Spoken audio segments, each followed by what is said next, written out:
It was part of the problem in the first place, and will be no solution to the problem in the last place. Don't get me wrong, please. Government does have control. I entered public office because, yes, that cliche, every politician. I did think I was good. I hope and pray that I have. Just a week or so ago, our local paper gave me the best compliment that I ever had. The editorial said that we have shown a smooth politician, a man of his word, and a no-nonsense guy who has always tried to do his best by his constituents, who is in it for the betterment of the county. Now, before you get excited, I'm not asking for your vote. I've done that for many years. No, I'm telling you this because sometimes it's the astute politician. It's the one who knows what government should not do, what it should keep its nose out of. Remember, please, those first Tea Party participants were not against alcohol. They were against bad government. They were against bloated government. They were against the government out of touch with its people.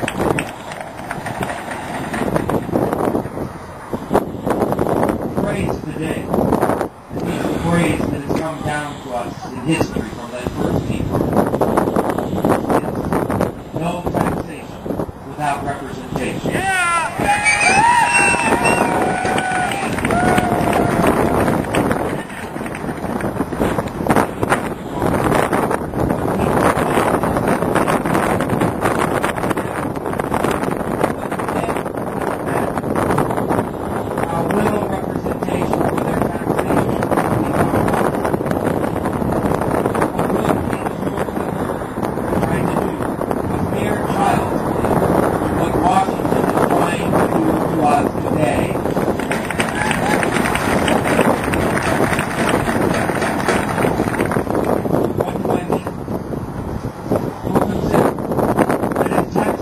Taxation increases, representation must inevitably decrease.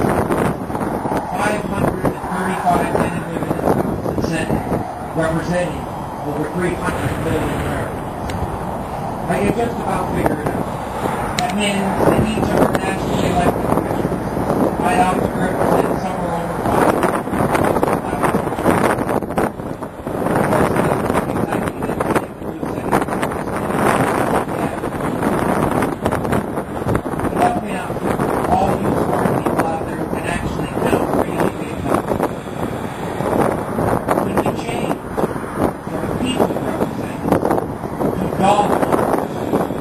We're not talking about a mere 300 million.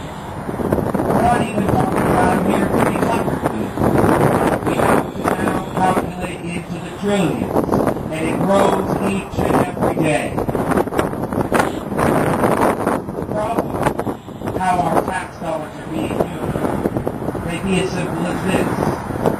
Nobody can count that high.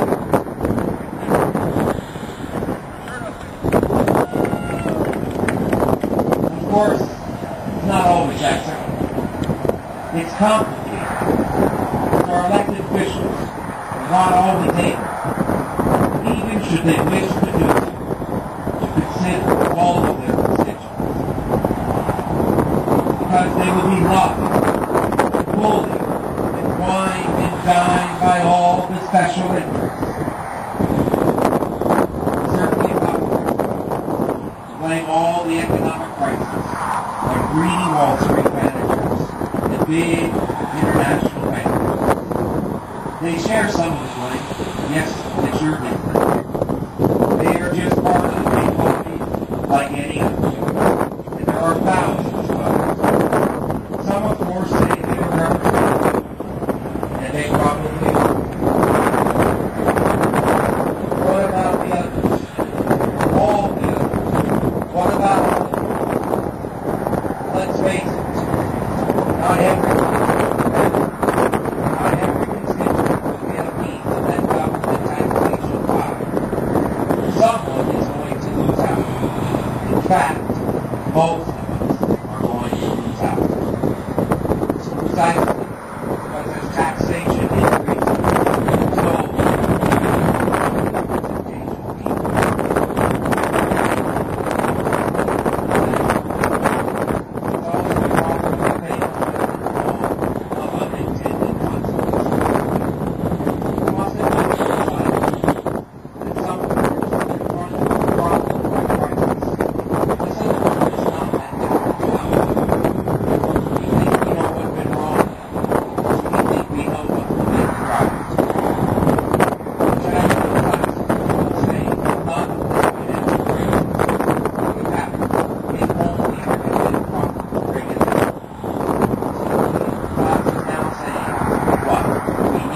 saying we need more government. Sadly, we so often act by reaction. We think we are going to fix. We failed to fix before, and sadly, we only make things worse. Sometimes, however, you have to think a little bit out of the box. Think about all the money Washington has been freely doling out over the past 6 months or so. All that tax burden stored up for not a rainy day like a good piggy bank, but for the deluge of taxes that will rain down on our children and our children's children. Will it solve the problem? I'm not so sure. I'm a simple kind of guy. I remember the simple expression. Remember this one? Don't throw good money after bad. If only our political class accepted these views of butchery. I don't doubt the good intentions of all of our elected officials in Washington. I don't doubt that many are trying to do. I just doubt that they are really going to get us out of this place.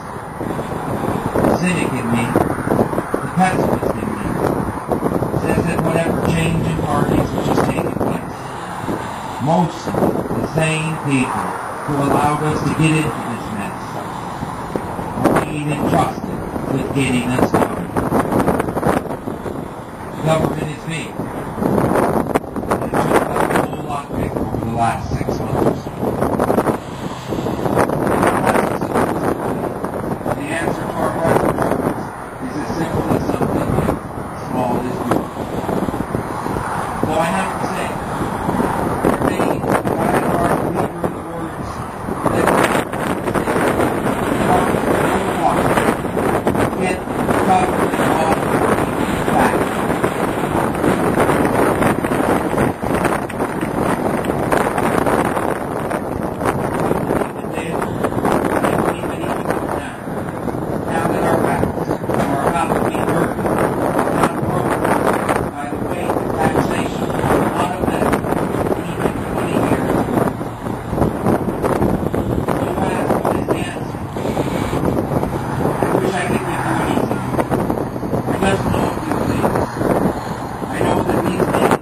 Washington seems a lot farther away than London must have seemed in 1773.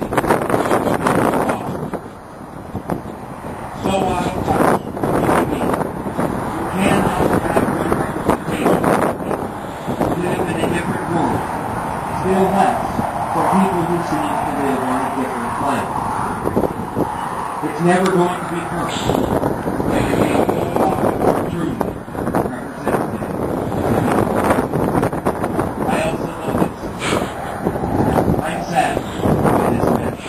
I'm fed up, I'm frustrated, and I'm worried like all of you. I'm angry, certainly, and greedy, and apparently gotten away with most other people's money. For all of that, I'm still living the wrongness of leaving most things to the American people. That's right. The alternative is to see my children and my children's children lumber